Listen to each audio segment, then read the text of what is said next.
ಈಗ ಹೋಗದಲ್ಲಿ ಇರುವಂಥವರು ಹಲವಾರು ಪ್ರಶ್ನೆಗಳನ್ನು ಇಡ್ತಾ ಇದ್ದಾರೆ. ಅಂದರೆ ನೋಡಿ, ಈ ಶಂಕರಾಚಾರ್ಯ ಪೀಠದವರೇ ಇದನ್ನು ಬಹಿಷ್ಕಾರ ಮಾಡಿಬಿಟ್ಟಿದ್ದಾರೆ. ಸೊ ಈ ಥರದ್ದು ಇದಕ್ಕೆ ಸಂಬಂಧಪಟ್ಟಂಗೆ ಶಂಕರಾಚಾರ್ಯ ಪೀಠಗಳಲ್ಲೂ ಕೂಡ ಈಗ ಶೃಂಗೇರಿ ಪೀಠ ತುಂಬ ಸ್ಪಷ್ಟವಾಗಿ ಹೇಳಿಬಿಡ್ತು, ನಮಗೆ ರಾಮನ ಬಗ್ಗೆ ಅಪಾರವಾದ ಗೌರವ ಇದೆ, ಇದು ನಮ್ಮೊಂದು ಹೆಮ್ಮೆಯ ಸಂಗತಿ, ಇದು ಬಹಳ ವರ್ಷಗಳ ಹೋರಾಟದ ಫಲ, ಇದು ಅನಗತ್ಯವಾಗಿ ನಮ್ಮನ್ನು ಜೋಡಿಸುವಂಥ ಒಂದು ಪ್ರಯತ್ನವನ್ನು ಮಾಡಬೇಡಿ ಅಂತ. ಇದೇನಿದು ನಿಜವಾಗ್ಲೂ ಏನು ಡಿಫರೆನ್ಸ್ ಇದು? ಅದರಲ್ಲಿ ಹೆಚ್ಚು ಸಮಯ ವ್ಯರ್ಥ ಮಾಡೋದು ಅವಶ್ಯಕತೆ ಇಲ್ಲ. ಯಾಕೆಂತಂದರೆ ಎಲ್ಲ ನಾನು ಆಗಲೇ ಹೇಳಿದ ಹಾಗೆ ಬೇರೆ ಬೇರೆ ಜನ ಬೇರೆ ಬೇರೆ ಥರ ಅಭಿಪ್ರಾಯ ಹೇಳ್ತಿರ್ತಾರೆ, ಮಸಾಲೆ ಹಾಕ್ತಿರ್ತಾರೆ, ಅದಕ್ಕೆ ಧೂಪ ಹಾಕ್ತಿರ್ತಾರೆ. ಆದರೆ ಈಗ ಜನರಲ್ಲಿ ತುಂಬ ಉತ್ಸಾಹ ಇದೆ ಇಡೀ ದೇಶದಲ್ಲಿ. ದೇಶದ ಹಳ್ಳಿಗಳಲ್ಲೂ ಜನ ಮುಂದೆ ಬರ್ತಾ ಇದ್ದಾರೆ. ಅದು ಕರ್ನಾಟಕಕ್ಕೆ ತುಂಬ ಒಳ್ಳೆ ಹೆಮ್ಮೆಯ ವಿಷಯ.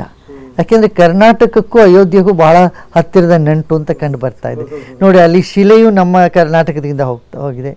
ಹನುಮಂತ ನಮ್ಮ ಕರ್ನಾಟಕದವನು, ರಾಮನ ಪಟ್ಟ ಭಕ್ತ ಹನುಮಂತ ನಮ್ಮ ಇಲ್ಲಿ ಕಿಷ್ಕಿಂದೆ, ನಮ್ಮ ಹಂಪಿಯಿಂದ ಅಲ್ಲಿಂದ ಬಂದವು, ನಂಜನಾದ್ರಿಯಿಂದ. ಹಾಗಿರೋದ್ರಿಂದ ಮತ್ತು ಈ ಜಡ್ಜ್ ಸುಪ್ರೀಂ ಕೋರ್ಟ್ ಜಡ್ಜಲ್ಲಿ ಅವರು ನಜೀರ್ ಅವರು ನಮ್ಮ ಕರ್ನಾಟಕದವರು, ಇಲ್ಲಿ ಅವರು. ಮತ್ತು ಅದಕ್ಕೆ ಮೀಡಿಯೇಷನ್ ಮಾಡಿದ್ದು ಅವರು, ಆ ಕಮಿಟಿನಲ್ಲೂ ನಮ್ಮನ್ನೇ ಇದು ಮಾಡಿದರು. ಹಾಗಾಗಿ ಕರ್ನಾಟಕಕ್ಕೂ ಮತ್ತು ಅಯೋಧ್ಯೆಗೂ ರಾಮನಿಗೂ ಬಹಳ ಹತ್ತಿರದ ನಂಟು ಅಂತ ನಾವು ಗೊತ್ತಾಗ್ತಾ ಇದೆಯಲ್ಲ, ಪದೇ ಪದೇ ಸಾಬೀತಾಗ್ತಾ ಇದೆ. ಯಾಕಂದರೆ ನೋಡಿ, ಶಿಲೆನೂ ಇಲ್ಲಿದ್ದೇನೆ, ಶಿಲ್ಪಿನೂ ಇಲ್ಲಿಯವರೇ.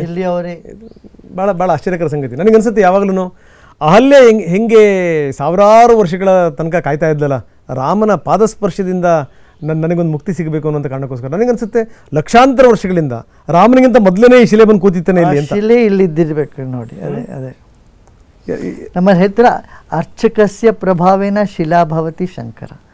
ಅಲ್ಲಿ ಆ ಶಿಲೆಯನ್ನು ಆ ಶಿಲ್ಪಿ ಇದು ಮಾಡಿದ್ರು ಕೂಡ ಅದನ್ನು ದೇಗುಲದಲ್ಲಿ ಹೂಡಿ ಅಲ್ಲಿಯ ಮಂತ್ರಗಳಿಂದ ಭಾವನೆಗಳಿಂದ ರಾಮನ ಸಾನ್ನಿಧ್ಯ ಅಲ್ಲಿ ಬರ್ತದೆ ಹೊತ್ತು ಬೇರೆ ಇದರಿಂದ ಬರೋದಿಲ್ಲ, ಬೇರೆ ಯಾವ ಕಾರಣದಿಂದ ಬರೋದಿಲ್ಲ.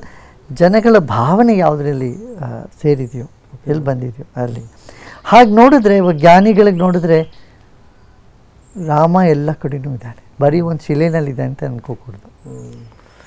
ಆದರೂ ಒಂದು ಅದು ಹೇಳ್ತೀವೇನು, ದೇವತೆ ಎಲ್ಲಿದ್ದಾರೆ ಅಂತ ಹೇಳಿದ್ದಕ್ಕೆ ಹೇಳೋದಕ್ಕೆ ಹೇಳ್ತಾರೆ, ಮನುಷ್ಯಾಣಾಂ ಅಪ್ಸು ದೇವತಾ, ಮನೀಷೀನಾಂ ದಿವಿ ದೇವತಾ,